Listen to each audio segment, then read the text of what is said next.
দেখেন এরা কতটুকু নিচু যে এরা পদত্যাগ করেছে, নির্বাচন করবে সেজন্য, ঠিক না? দেখেন সেখানেও আমি বলবো যে ইউনূস সরকারের পক্ষপাতিত্ব রয়েছে। কি জন্য?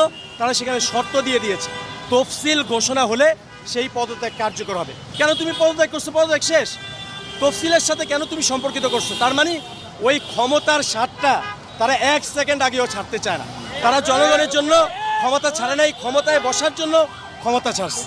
আমি একটা জিনিস লিখেছিলাম যে ৭১ সালের মুক্তিযুদ্ধের চেতনা বিক্রি করে আওয়ামী লীগ যেভাবে ফ্যাসিবাদ কায়েম করেছিল, আমরা ঠিক একইভাবে জুলাইয়ের চেতনা বিক্রি করে কাউকে দুর্নীতিবাজ অথবা ক্ষমতার অপব্যবহার করতে দিব না।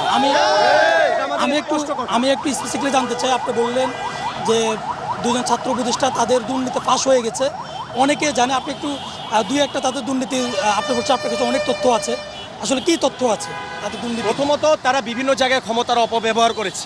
যেমন বাংলাদেশ রেড ক্রিসেন্ট সোসাইটিতে আপনারা ইতিমধ্যে একটা বিষয় জানেন, সেখানে যে আওয়ামী লীগের চেয়ারম্যান ছিল তাকে আওয়ামী লীগ আরও পুনর্বাসন করতে এবং দুর্নীতি করতে উপদেষ্টা মাহফুজের ভাই মাহবুব, যে জুলাই গণঅভ্যুত্থানে বাংলাদেশেই ছিল না, সে ছিল অস্ট্রেলিয়ায়, তাকে অবৈধভাবে তার উপদেষ্টার ক্ষমতার অপব্যবহার করে সে ওখানে বসিয়েছে। রেড ক্রিসেন্ট সোসাইটির বোর্ড মেম্বার করেছে, এনসিপির যুগ্ম আহ্বায়ক করেছে, আমরা এনসিপি করেছি। এনসিপির মানে সবচেয়ে যারা বেশি কষ্ট করেছে এই সংগঠনটা গুছানোর জন্য, জুলাইকে ভালোবেসে, তাদের সবাইকে একে একে মাইনাস করা হয়েছে। এবং আমি কিন্তু কল রেকর্ড সহ এই উপদেষ্টা মাহফুজের ভাই মাহবুবের কল রেকর্ড সহ পাস করেছি, যে সে যেখানে বলেছে যে আমি উপদেষ্টা মাহফুজের ভাই মাহবুব, আমি এই চেয়ারম্যানকে প্রোটেকশন দিব, আপনি মুনতাসির এবং যারা আন্দোলন করছে সবাইকে পিটিয়ে সরিয়ে দেন।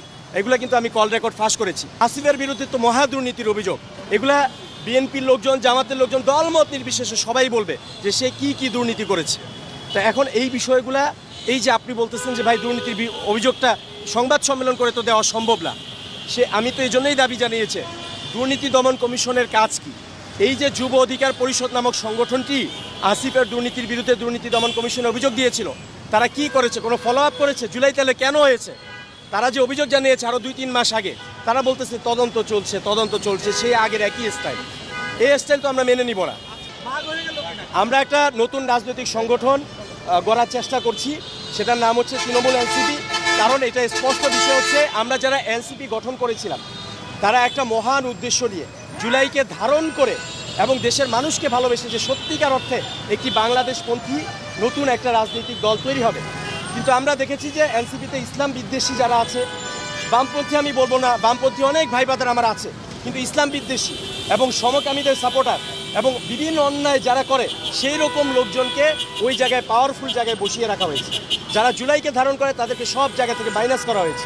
এবং তৃণমূল মাইনাস করেছে এই উপদেষ্টা মাহফুজ, উপদেষ্টা আসিফের কোরআন, নাহিদের কোরআন, তারা ৩ জন ছাত্র উপদেষ্টা ছিল, তাদের আবার 6টা কোরআন, এবং এই ধরনের কাজগুলো করে তারা সবাইকে মাইনাস করেছে। আপনাদের এই আন্দোলন কতদিন চলবে এবং ঠিক আপনাদের স্পেসিফিক দাবি কি এবং আপনাদের লাস্ট আন্দোলন কি, মানে আমাদের স্পেসিফিক দাবি তো আমি বলেছি, আমাদের স্পেসিফিক দাবি আমরা ইতিমধ্যে বলেছি যে এই দুর্নীতিবাজ ছাত্র উপদেষ্টাদের সকল নিয়োগ, সকল টেন্ডার, সকল কাজ যারা সে করেছে সেটার স্পষ্ট তদন্ত করতে হবে। এটা হচ্ছে ১ নম্বর দাবি।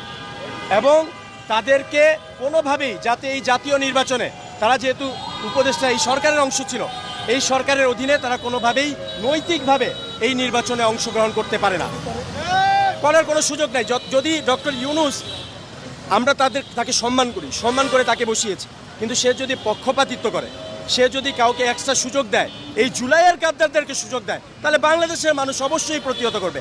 দেখেন আরেকটা পক্ষপাতিত্বের খবর আমি স্পষ্টভাবে বলে দিই, দেখেন এরা কতটুকু নিচু যে এরা পদত্যাগ করেছে, নির্বাচন করবে সেজন্য, ঠিক না? দেখেন সেখানেও আমি বলবো যে ইউনূস সরকারের পক্ষপাতিত্ব রয়েছে। কি জন্য? তারা সেখানে শর্ত দিয়ে দিয়েছে, তফসিল ঘোষণা হলে সেই পদত্যাগ কার্যকর হবে। কেন তুমি পদত্যাগ করছো? পদত্যাগ শেষ, তফসিলের সাথে কেন তুমি সম্পর্কিত করছো? তার মানে ওই ক্ষমতার স্বাদটা তারা এক সেকেন্ড আগেও ছাড়তে চায় না। তারা জনগণের জন্য ক্ষমতা ছাড়ে নাই, ক্ষমতায় বসার জন্য ক্ষমতা ছাড়ছে।